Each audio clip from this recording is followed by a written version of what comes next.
देख लीजिए, छत्तीसगढ़ में देख लीजिए, जहाँ जहाँ चुनाव आते हैं ईडी पहले पहुँचती है। ये जो मैंने उस वक्त टाइम मांगा था तीनों से, मैं मिलना चाहता हूँ आपसे आकर के। मैं एक राज्य का मुख्यमंत्री भी हूँ, 5.5 करोड़ की जनता से ज़्यादा वहाँ पर है, 4.5 करोड़ तो 7 करोड़ के लगभग आबादी है, उनको रिप्रेजेंट करता हूँ। मैं आगे बताना चाहता हूँ कि आप एजेंसी की क्रेडिबिलिटी नीचे जा रही है, जो नहीं जानी चाहिए। हम चाहते हैं कि आपकी विश्वसनीयता बनी रहे, बल्कि आगे और बढ़े। हम आपके साथ हैं। जहाँ फाइनेंशियल इरेगुलरिटी हो रही है, करप्शन हो रहा है, क्राइम हो रहा है, आप कड़ी से कड़ी कार्रवाई करो, तत्काल करो, जेल भेजो, अटैच करो प्रॉपर्टी, हम स्वागत करेंगे आपका। पर जिस प्रकार से आप इशारों पर, ऊपर के दबाव पर, ये साफ जाहिर पूरा देश देख रहा है, तो गाँव तो भी चर्चा होने लगी, गाँव के अंदर भी, कि ये क्या हो रहा है। गांव में चर्चा होने लग गई है। अब तो कई जगह ईडी वाले खुद ही आके कहते हैं हम आधे घंटे बाद आने वाले हैं, आप थोड़ा देख लीजिए अपना आप को। ये स्थिति बन गई है, जो मेरे पास रिपोर्ट आ रही है, जो बातें चलती रहती है। तो ये उचित नहीं है। मैं इस मौके, इस मंच से फिर मैं कहना चाहूँगा तीनों एजेंसियों के डायरेक्टर्स को, चेयरमैन को, कृपा करके ये तीनों एजेंसियों के अधिकारी कंपटीशन एग्जाम देके आते हैं, चाहे आरपीएससी को हो चाहे वो यूपीएससी को हो, एग्जाम देके पास होके आते हैं। एक प्रकार से शपथ लेते हैं, कमिटमेंट होता है देश के लिए। इनका कमिटमेंट देश के प्रति होना चाहिए और किसी के प्रति नहीं होना चाहिए। इनमें इतना साहस होना चाहिए मना करने का। हम दबाव में काम नहीं करेंगे, अब निष्पक्ष काम करेंगे हम लोग। अब जो स्थिति बन गई देश में, वो उसी प्रकार की बन गई है जैसे आपने देखा होगा। और मैंने आंकड़े देखे हैं कि 10 साल का शासन था यूपीए का। आंकड़े वैसे आपके पास होंगे, कोई नए आंकड़े नहीं हैं। 112 बार सिर्फ छापे डाले गए थे। आप तो बहुत सीनियर लोग बैठे हैं। और अब जो है 9 साल लगभग हो गए, 3010 छापे डाले गए। कहाँ तो 10 साल में 112 का, 9 साल के अंदर 3010 छापे। चार्जशीट पेश हुई है, उसमें 93% हुई थी। इसका मतलब जेन्युइन छापे डाले गए थे 93%। अब है सिर्फ 888 जगह चार्जशीट पेश हुई है, मतलब सिर्फ 29% हुई है। तो आप सोच सकते हैं इतना बड़ा जो आपको अंतर महसूस हो रहा है, वो चिंताजनक है। इसका मतलब है कि 3000 छापे डाले गए, उनमें क्या बीती होगी जिनको आप 800 के लगभग आप वहाँ पे चार्जशीट पेश कर पाए हो। जब छापे डाल दिए आपने, 9 साल हो गए, चार्जशीट पेश क्यों नहीं कर रहे आप?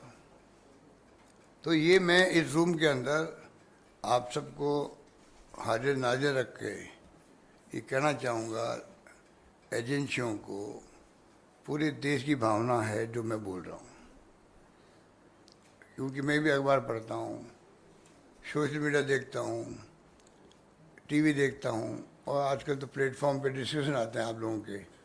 अच्छे से अच्छे राइटर्स बैठते हैं, लेखक साहित्यकार बैठते हैं। जेलों बंद है, देश देख रहा है, बेबस है देश। आप मेरी भावना की कदर करना, मैं समझता हूँ, उम्मीद करता हूँ कदर करोगे। देश बेबस है। मणिपुर में जो हो रहा है, पूरा मुल्क का एक हिस्सा है, वो अभिन्न अंग है, हम कहते थे। वो अभिन्न अंग है तो उसकी तरफ कोई ध्यान दे रहा है क्या? पूरा देश बेबस है, और प्रधानमंत्री को फुर्सत नहीं है एक दिन जाने के लिए वहाँ पर, एक दिन जाने के लिए। इतनी बड़ी घटना हो जाए वो मैं एक्सप्लेन नहीं करूँगा, आप सबको मालूम है सीएम ने क्या कहा, मीडिया ने क्या क्वेश्चन पूछे, सब मालूम है आपको। तो क्या हो रहा है, कश्मीर में भूकंप आ गया था एक बार, और वहाँ पे हम लोगों ने एक एनजीओ के माध्यम से, मैं मेरे मोमेंटो ऑक्शन करता हूँ, सुनामी के अंदर या गुजरात भूकंप के अंदर या कारगिल युद्ध के अंदर, तो जो मोमेंटो मिलते हैं सीएम को हम ऑक्शन करके पैसा भेज देते हैं। जब मैंने कश्मीर भूकंप के अंदर इकट्ठा करना शुरू किया तो मैंने एक आर्टिकल पढ़ा, मैंने उसमें लिखा था कि पूरा देश कहता है हिंदुस्तान कि कश्मीर हमारा अभिन्न अंग है। अब जब गुजरात भूकंप आया था तब तो लाखों हाथ खड़े थे मदद के लिए, वो हाथ नज़र नहीं आते हमें। मणिपुर दूर है ज़रा, वहाँ की चिल्लाहट, वहाँ की भावना वो यहाँ तक पहुँचती नहीं है, मीडिया तक भी नहीं पहुँचती है, मीडिया ने गायब कर रखा है।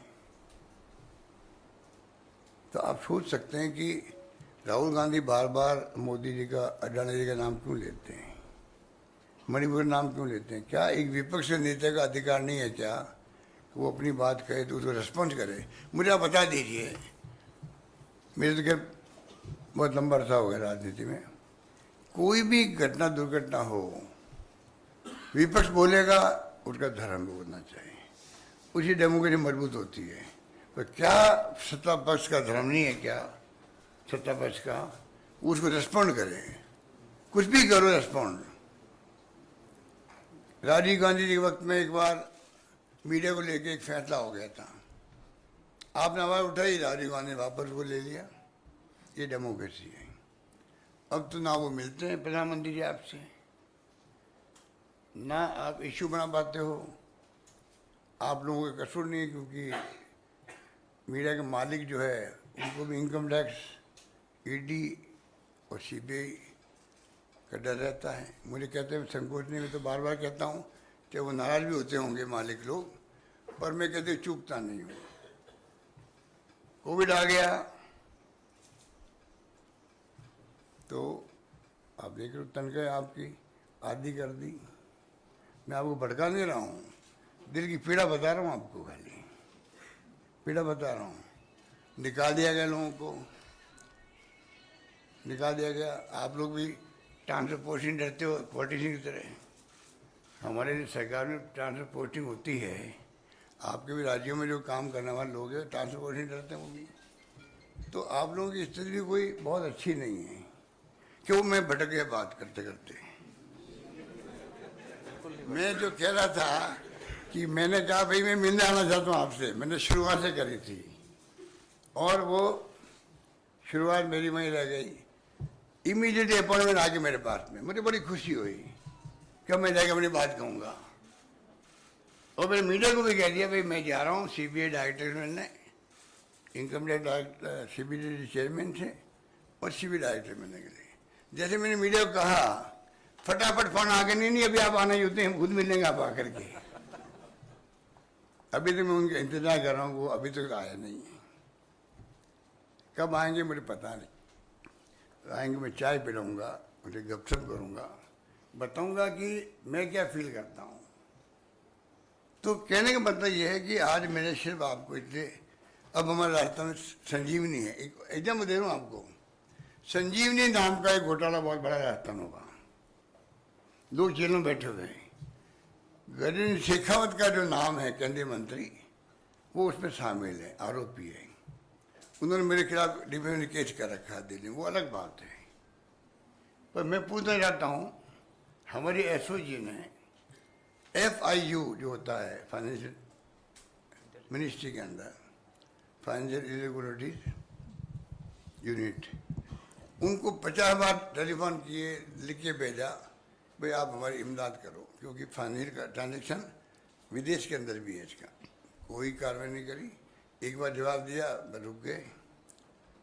उसके बाद में ईडी जो है, ये ईडी का केस परफेक्ट बनता है, फाइनेंशियल ट्रांजेक्शन है, वहाँ ईडी नहीं घुस रही है, वहाँ नहीं घुस रही ईडी घुस रही। तो ये जो स्थिति बन रही है देश के अंदर, मैं समझता हूँ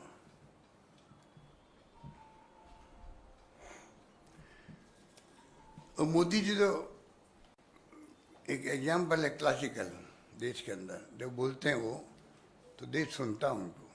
प्रधानमंत्री देश के हैं, अच्छा बोलते हैं, बोलने की कला जानते हैं। तो मैंने सुना भोपाल के अंदर या कहीं मध्य में बोले थे वो एनसीपी को लेकर के, अजीत पवार को लेकर के बोले थे 70-80 हज़ार करोड़ के कर दे, पता नहीं करप्शन के चार्ज लगा दें उनके ऊपर। 2 दिन बाद ही एनसीपी के एक धड़ा मिल जाता है सरकार के अंदर। और क्लासिकल एग्जाम्पल मैंने इसलिए कहा आपको, अजीत पवार के नाम के जो नेता हैं जिनके ऊपर सबसे ज़्यादा चार्ज वहाँ पर थे, उनको वो पोर्टफोलियो देता रहता है। पोर्टफोलियो उनका नाम होता है विद फाइनेंस पोर्टफोलियो। तो आप सोच सकते हैं फाइनेंस पोर्टफोलियो देने के क्या मैंने उनको, क्योंकि आप आरोप लगाए थे। इसके इतने एग्जाम्पल आपके बारे में मेरे ज़्यादा होंगे कि आरोप लगते हैं। आप ज्वाइन कर लीजिए बीजेपी को तो आप वॉशिंग मशीन से बिल्कुल धुल जाते हैं आप लोग। ये पूरे देश के अंदर हो रहा है। तो ये जो मैं समझता हूँ कि जनता का विश्वास एजेंसी बना रहे, ये मेरी चिंता ये है। इसलिए मैं सब आज क्यों बोल रहा हूँ, आम जनता का विश्वास इन एजेंसी बना रहना चाहिए। आम जनता का विश्वास जुडिशरी बना रहना चाहिए, तभी लोकतंत्र बचेगा देश के अंदर। ये मेरा मानना है। और मैंने कह दिया आपको कि जो मॉडल कोड ऑफ कंडक्ट लगा है उसके बाद में भी आप छापेमारी करवा रहे हो तो आप उनको पक्ष कर रहे हो। इलेक्शन कमीशन ऑफ इंडिया को आगे आना चाहिए। जब वो कलेक्टर एसपी को बदल सकता है, उनको डाउट भी होता है भाई ये एसपी कलेक्टर जो है एंगुलरिटी वाले हैं या इन्होंने काम ढंग से नहीं किया है, तो आप छापे रखवाइए। अभी ये कोई हत्या तो किसी ने की नहीं, वो भग जाएगा हत्यारा। फाइनल इरेगुलरिटीज है, आज तो कल पकड़ लेना उनको वापस आकर के, बहुत ज़्यादा तकीका कर लीजिए। ये बात थी। बाकी तो आपको मैं समझ सकता हूँ कि सोनिया गांधी जी को, राहुल जी को, खड़गे साहब को, मतलब इतनी गिरावट आ गई देश के अंदर पक्ष विपक्ष के संबंध जो थे कोई जमाने के अंदर, जब इंदिरा जी या राजीव गांधी थे और वाजपेयी जी थे, और आज राजनीति का फर्क आ गया। कहाँ तो कितनी कटुता होती थी हाउस के अंदर, उसके बाहर भी तभी संबंध होते थे डेमोक्रेसी के इंटरेस्ट के अंदर। और वो सब संबंध खत्म हो गए, कोई दुश्मन है हम आपस के अंदर। प्रधानमंत्री मोदी जी और उनके नंबर 2 अमित शाह जी, वो विपक्ष को दुश्मन समझते हैं, उस प्रकार का व्यवहार कर रहे हैं। पूरा देश देख रहा है। वक्त आने पर यह सबक सिखाएगा, ये समझ नहीं पाएंगे, मेरा मानना है। वक्त आने पर, क्योंकि जनता का रोबस्ट कॉमन सेंस देश के अंदर एक्स्ट्रा ऑर्डिनरी है। अनपढ़ होंगे, कम पढ़े लिखे होंगे, अकल होशियारी के अंदर हमारे देश की जनता बहुत आगे, बहुत आगे है। धन्यवाद। कुछ क्वेश्चंस लेंगे अदिति, एक एक करके सबसे बोलिए। कनिका।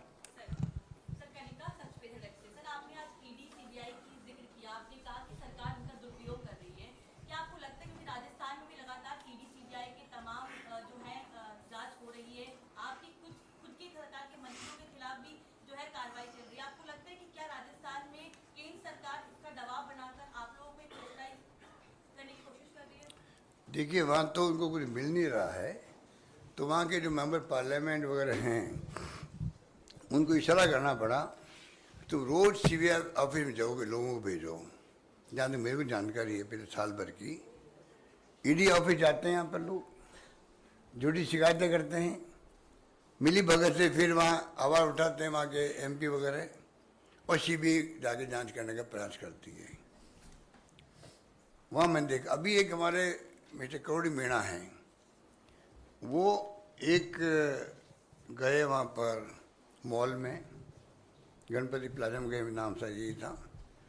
500 करोड़ के यहाँ पर अंदर पैसा पड़ा, ब्लैक मनी पड़ा है। यहाँ पर वो बॉक्स क्या कहते हैं, क्या होता है, लॉकर। लॉकर मेरा है नहीं, इसलिए मैं बोल रहा हूँ। लॉकर का नाम भूल गया। मेरी माँ के साथ में लॉकर था बचपन के अंदर, माँ के मरने के बाद में वो लॉकर बंद हो गया, इसलिए मेरे नाम भूल गया लॉकर का मैं। तो लॉकर में 500 करोड़ पड़े हैं। इतना भयंकर तूफान मचाया, ईडी पहुंच गई वहां पर। आप बताइए, एक कोई एमपी या कोई आम आदमी कहीं जाके बैठ जाए बैंक के बाहर, इसके अंदर ब्लैक मनी पड़ी है, 500 करोड़ की पड़ी है, ईडी पहुंच जाती वहां पर। पहली बात तो पुलिस का काम है जाके तुम लॉ एंड ऑर्डर स्थिति खराब मत करो, ये काम इनकम टैक्स का काम है। आप जाके इन्फॉर्मेशन दो, इनकम टैक्स को इन्फॉर्मेशन दो, मेरी जानकारी में आया पैसा पड़ा, वो आपको उनका हक है। धरना दे दो आप जाके, ईडी पहुंच जाए वहाँ, इनकम टैक्स पहुंच जाए। पता नहीं कौन कौन पहुंच गए वहाँ पर। ये मिली भगत है केंद्र सरकार की, ईडी की और उस एमपी साहब की। ये सब मिली भगत का खेल हुआ। अभी पूरा देश देख रहा उसको भी। आदित्य एक एक करके, बिल्कुल अभी करवाते हैं। सर, अभी हाल ही में सरकार ने विमेन रिजर्वेशन बिल को पास करवाया। महिला सशक्तिकरण की वो लगातार बात करते हैं। अगर राजस्थान का जिक्र करें तो वहां पर उनके पास महिला भी हैं जो पूर्व में मुख्यमंत्री भी रह चुकी हैं, लेकिन उनको लगातार इग्नोर किया जा रहा है। टिकट उनके जो लोगों की काटे जा रही है, इसको आप कैसे देखते हैं? देखिए, वो उनकी पार्टी का अंदरूनी मामला, मेरा कोई कमेंट नहीं करना चाहूंगा मैं। एक सेकंड, संजीव चोपड़ा सर। हाँ, पर आदित्य जी, मैं आपका नाम आदित्य जी, मैं कहना चाहूंगा मेरे कारण उनको सजा नहीं मिलनी चाहिए।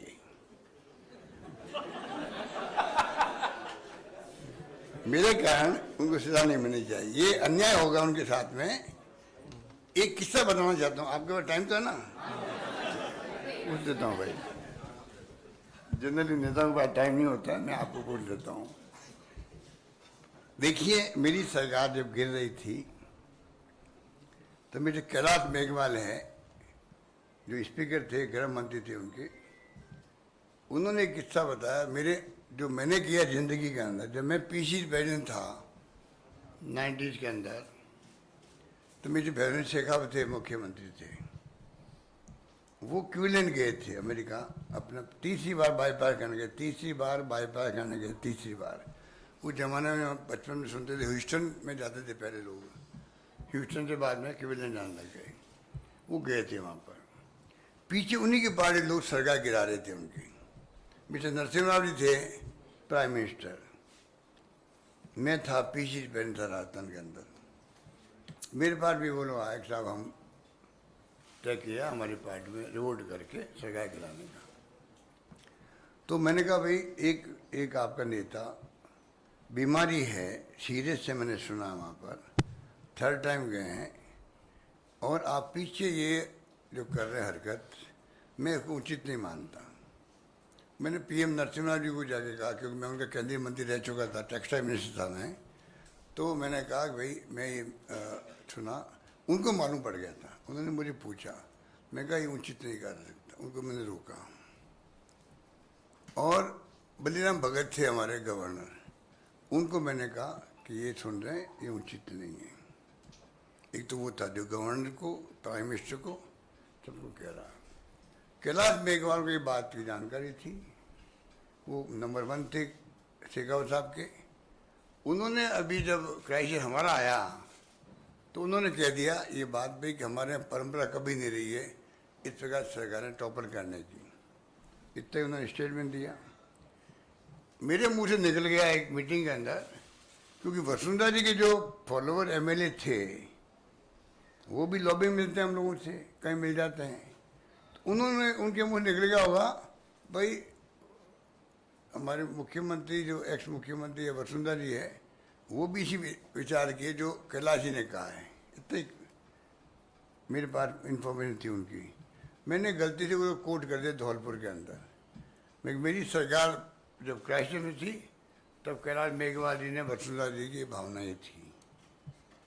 मीडिया में आप देखते हो कि थोड़ा फ्लेवर लग जाता है, आप फ्लेवर लगाने में बड़े, बिना फ्लेवर न्यूज बनती नहीं। आपकी गलती आपकी भी नहीं है, बिना फ्लेवर की न्यूज बनती नहीं है। और मैं भुगत भी रहा हूँ उस फ्लेवर से। अभी मैंने कह दिया कि जुडिशरी में करप्शन है राजस्थान में। मैंने कह दिया मेरे खिलाफ में एक भाई चले गए कोर्ट के अंदर कंटेम्प्ट कोर्ट लगाने के लिए, तो मैंने जवाब दिया भाई 9 सुप्रीम कोर्ट के रिटायर्ड जजेस, 9, 2 CJI, उनके मैंने आर्टिकल पढ़े हैं, वो सब कह रहे हैं जुडिशरी में बहुत करप्शन है। तो ये मेरी भावना नहीं है, मैंने जो पढ़ा, जो पर्सन बना, मैंने उसको कोट किया है। तो मैंने मेरा रिप्लाई दिया है कि भाई मेरी भावना नहीं, पूरे देश के सुप्रीम कोर्ट जजेस तक कह रहे हैं, सिटिंग जजेस तक ने कह दिया, CJI कह रहे हैं, तो मैंने वो मेरी भावना नहीं थी, मैंने प्रकट की है। फिर भी अगर कोर्ट को लगे जुडिशरी को सम्मान करना हमारा फर्ज बनता है, और मेरा कमिटमेंट है कि जुडिशरी मजबूत होगी, देश में डेमोक्रेसी बचेगा। जब मैं ये बात कहता हूँ तो मैंने कहा फिर भी अगर आपको लगे कि मैंने इसमें कंटेम्प्ट किया है तो मैं अनकंडीशनल अपॉलॉजी मांगता हूँ, मैंने लिख के दे दिया।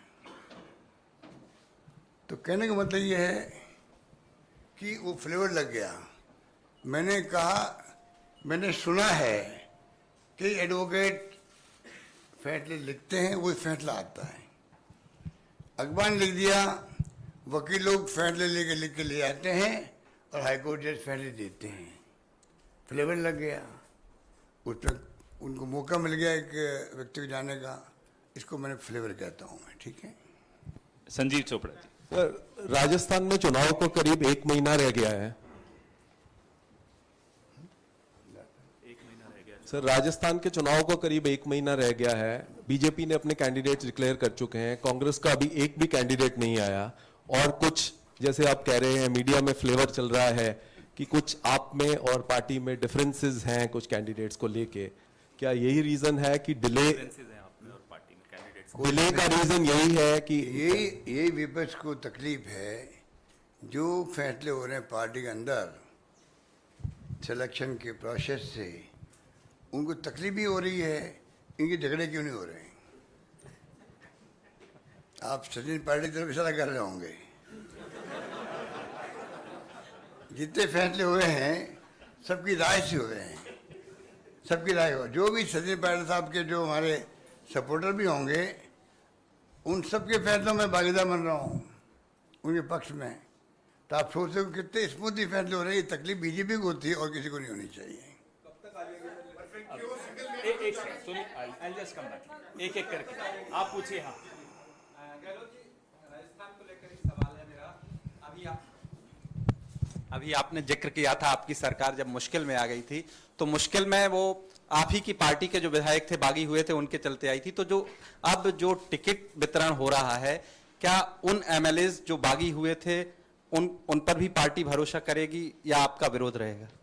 मैंने इस जवाब जो दिया था ना, ये आप पर जवाब सोच के दिया था मैंने। हमने कहा, देखिए हो गया अभी, देखिए, एक जवाब तो देने दीजिए। मैं जब होटल में हम लोग 40 दिन रहे थे ना, जब हाईकमान के आदेश से हम लोग सब गिले शिकवे जो भी थे, एक फैसला हाईकमान ने कर दिया। जब मैं बाहर आया था, होटल से बाहर आया था, तो आप मेरे कई लोगों को शायद हो सकते याद हो, पहला स्टेटमेंट मेरा मीडिया में था, फॉरगेट एंड फॉरगिव। इन भावना से हम काम करेंगे। और मुझे कहते हैं गर्व है, आप सुनिएगा, मैं प्रवचन नहीं दे रहा हूँ हालांकि, पर आपने कहा मैं हमारे पास टाइम है। मैंने कहा कि हिंदुस्तान के अंदर ऐसा बहुत कम होता है। मिस्टर अजय माकन जो जनरल सेक्रेटरी थे हमारे, ये बैठे वहाँ असेंबली के अंदर मेरे रूम में 1 by 1 122 लोगों से मिले, विधायकों से। उसमें जो आप कहते हैं वो विधायक भी थे, सारे लोग थे।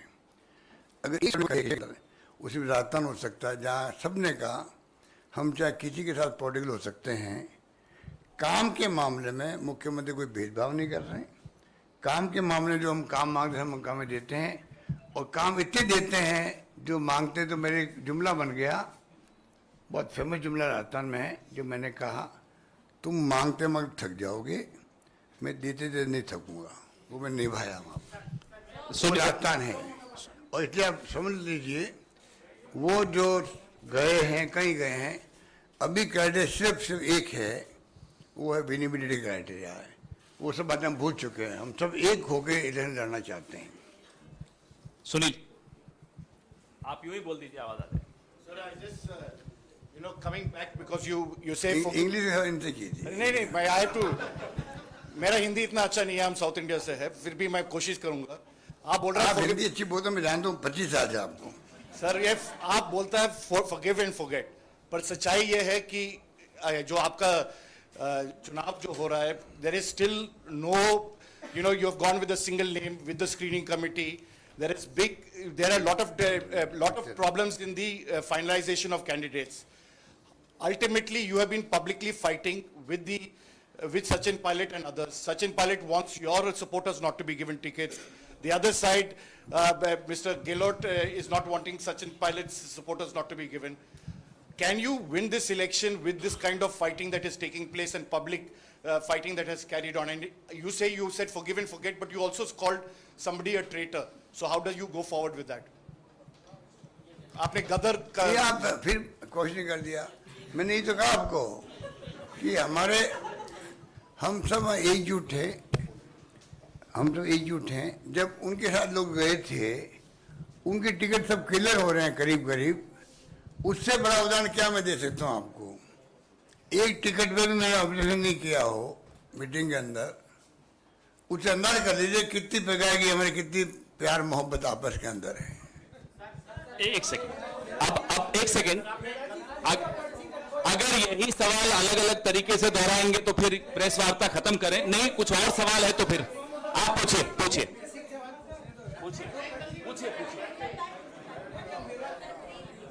इनको माइक दें। गहलोत जी, मेरा सवाल ये है, आपने एक बड़ा बेसिक सवाल उठाया अभी कि जब चुनाव आचार संहिता लागू हो जाती है तो उसके बाद भी ईडी, सीबीआई और इनकम टैक्स वगैरह के छापे पड़ते हैं। आपने ये भी कहा कि जब चुनाव आयोग की अधिकार है कि वो डीएम, एसपी बदल सकता है उसके साथ, और हमारे संविधान के अनुसार जो है जिस राज्य में चुनाव होते हैं उसका प्रशासन चुनाव आयोग के हाथ में आ जाता है, काम चलाने के लिए सरकार रहती है। तो क्या आप ये कहना चाहते हैं कि जब चुनाव आचार संहिता लागू हो जाए उसके बाद से चुनाव आयोग ये सारी चीज़ें देखे और ये जो जितनी भी जांच एजेंसीज हैं इनका प्रशासन भी उसके हाथ में होना चाहिए? मैं नहीं चाहूँगा कभी, क्योंकि इंडिपेंडेंट एजेंसी है।